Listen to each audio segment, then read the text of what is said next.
નમસ્કાર મિત્રો, બનાસકાંઠા સીટ પર રેખાબેન ચૌધરી અને બેનબેન ઠાકોર વચ્ચે જામશે ખરાખરીનો જંગ. એક બાજુ ચૌધરી સમાજ અને એક બાજુ ઠાકોર સમાજના ઉમેદવાર છે રેખાબેન અને ગેનીબેન. જે ચૂંટણી 7 તારીખે યોજાઈ તેમાં વોટિંગ થયું છે અને વોટિંગ થયા પછી 4 તારીખના મત ગણતરી થશે અને તેમાંથી જ્ઞાનીબેન અને રેખાબેન વચ્ચે ટક્કર જામશે.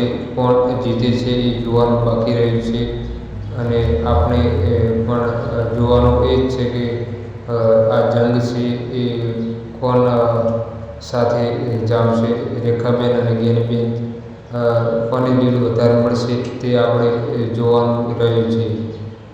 ચેનલને લાઈક, સબસ્ક્રાઈબ અને શેર કરવા વિનંતી. ધન્યવાદ.